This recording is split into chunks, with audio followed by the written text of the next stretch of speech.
Exogroup: Insider Terms for Outsiders by Simone Hansen and Anna Smith. Introduction. What we will talk about today. Today, we will talk about several different topics. We will talk about what sparked the research, why I, Anna, joined Simone on her project.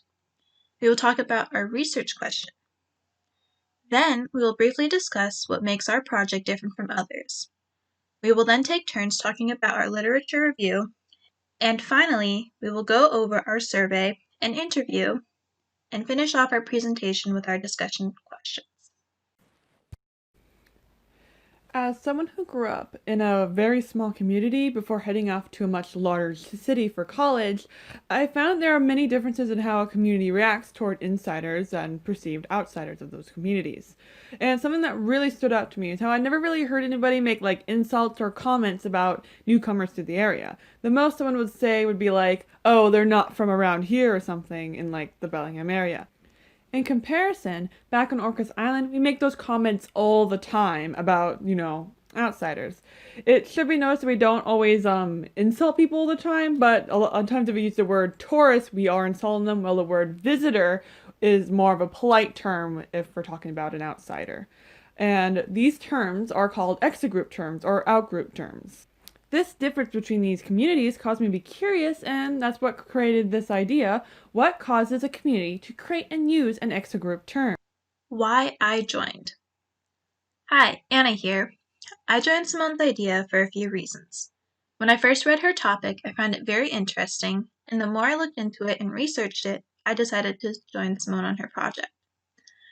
After researching the term exogroup, I felt that studying exogroup terms is necessary because we currently live in a society where words, terms, and names can be taken as offensive, even without the intent to do so.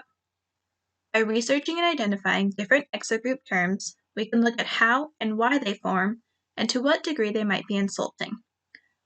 When looking at the how the term is used and received, we will be able to find out if these terms are meant to be insults or if they are not, and why they might be received as such. Also, as a Bellingham native, I was very curious to see if there were any exogroup terms that I didn't know of, and I really wish we could have done this research project for real. As most of us know, can be based off of many different things. And so, to shorten our research question, we decided to only focus on location-based communities, which are the easiest communities to separate out from a group of people. Um, so for this project, we're separating community based off of not only the linguistic norm of an exogroup term, but also how closely they live together. However, this is not based off of everybody lives in a city or everybody lives in a county. Instead, it's based off of how the people in the community are identifying where that boundary lies.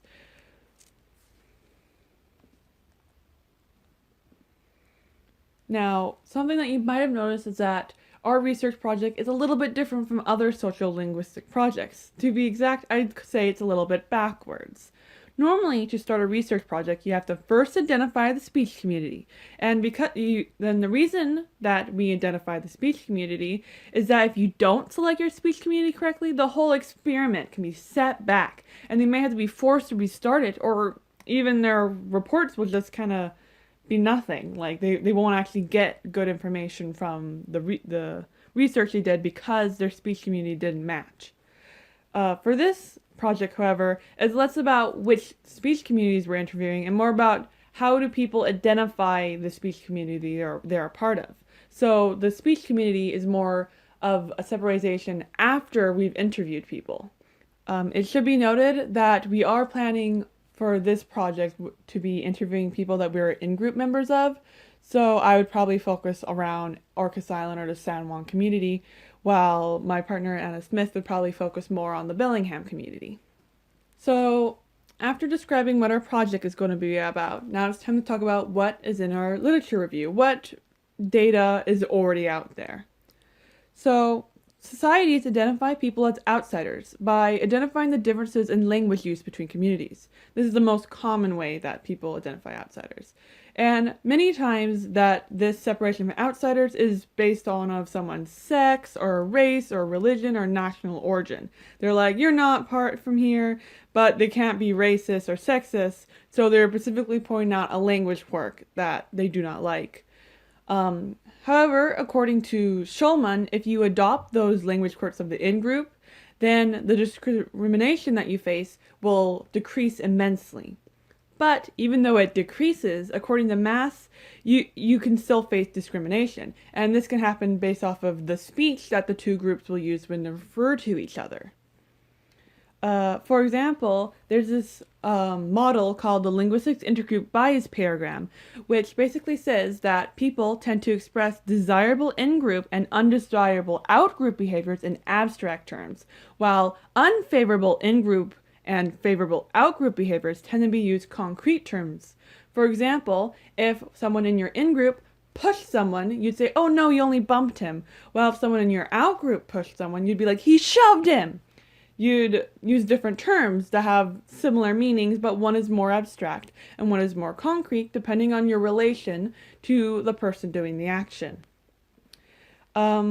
This right here is the kind of language that's relevant for this project. And we're not looking at language quirks, but instead we're looking at the use and creation of a specific language term, which is an exogroup term. Why is this group using this term to refer to other people? And these exogroup terms are a kind of jargon known as cants. Cants are a specific kind of jargon or language used by a group that was created for the sake of excluding the outgroup. Cants are known for being created by groups who are hated or threatened by the outgroup, though not always. For example, thieves' guilds were known for creating a bunch of cants to exclude potential threats from listening in. So they'd be like, if they're planning like a heist or something, they'd use, cants. So even if a language community doesn't go out of the way to create cants and to exclude So even if a community doesn't go out of their way to create cants to exclude outsiders, outsiders can still be discriminated in other ways. But for this project, we're going to be focusing on discrimination that people have gone out of their way to do. Discrimination. Since discrimination based on in-group and out-group members is something that most would say exists, a study by Franco and Mass separated out two speech communities of basketball fans based on the shared norm of aggression and non-aggression in the 1990s. By identifying the language used toward the rival basketball teams, it was possible to identify which subconscious terms, the version used by both communities, and how much was intentional, the version used by the aggressive community. They found out that the LIB-based discrimination is subconscious, but reward allocation and trait attribution was intentional. Discrimination and prejudice can also be blatant or subtle.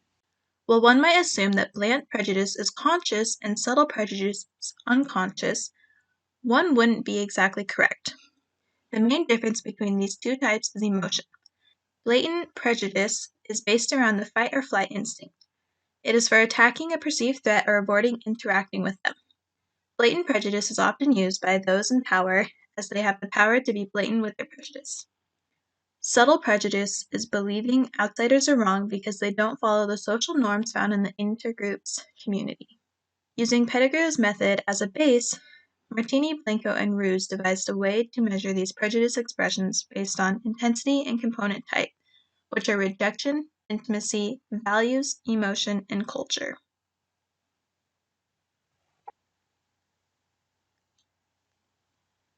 Being an outsider of your community. In Rachel Ann Denton's thesis, Hablo Español, Language and Identity in the Puerto Rican Diaspora, states that labels are often used not only as a claim to membership, but also to mark a distinction between self and an other. When exploring the relationship of Nuyorican and true Puerto Ricans, Nuyorican are Puerto Ricans that are excluded from the in-group because of migration.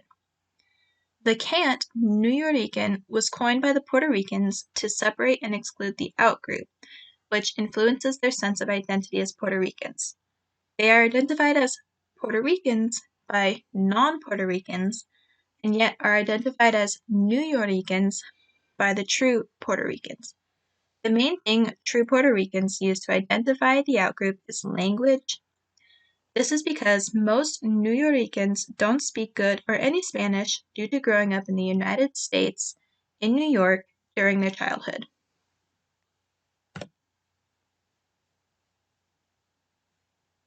So our online survey would have been mated with SurveyMonkey because SurveyMonkey can separate data based off of the answers received. So you don't just need to have A or B as the answer. You could have like the word Washington, separate everybody that wrote the word Washington out. So it's a lot easier to separate relevant data because people's answers could differ greatly. And there's a lot of open-ended answers in our survey. The survey would first be emailed to a whole bunch of students and teachers at Western Washington University, but it would also be shared online on different Facebook groups that the members of this research project are members of, such as Orcas Island Rant and Rave and the Brits List. Also, within this survey, we would ask people if they can to please try sending this to 5 other members of their community using the snowball method.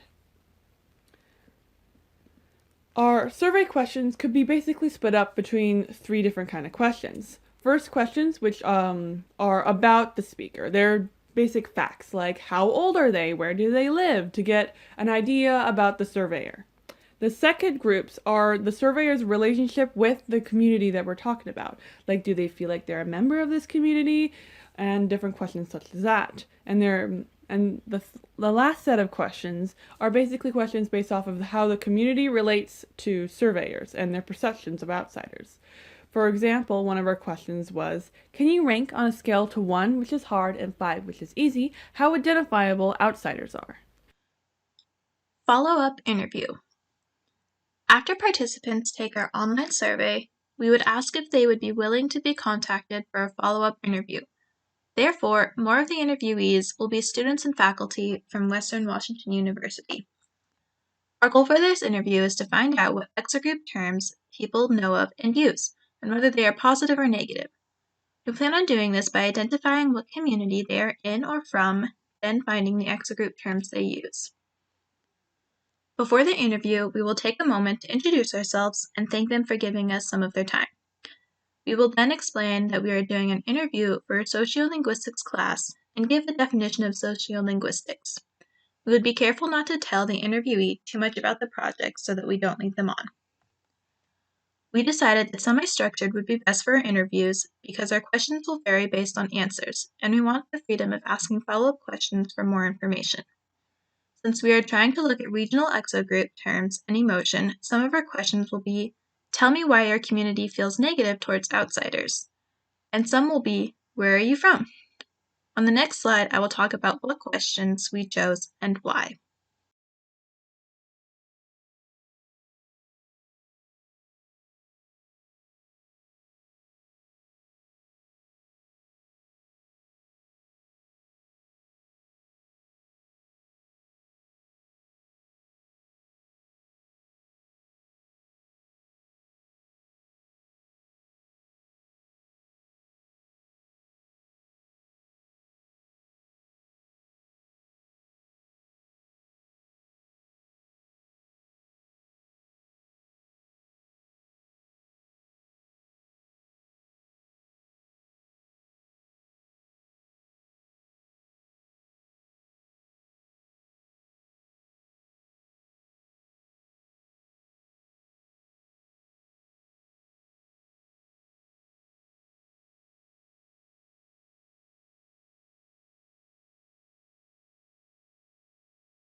Conclusion.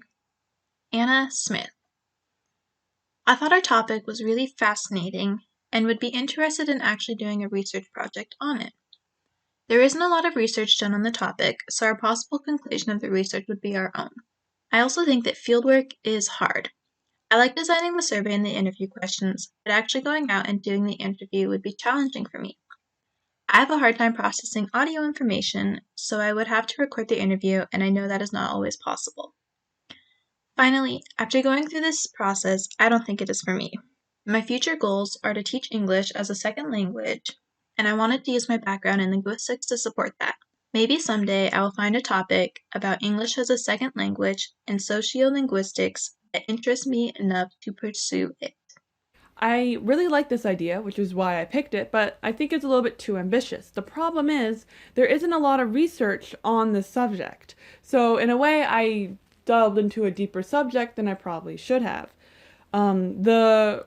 So rather than identifying what causes a community to create an extra group term, it'd make more sense to do a project about how a specific community can use those terms and feels about the terms, and if outsiders even notice the term, and keep the cause research on the back burner until we learn more about the communities and more about the terms themselves, because there isn't really much about this. Discussion questions. Our 3 discussion questions are: do you know of any exogroup terms from your community? If so, what community and what are they? How do you think new exogroup terms are created?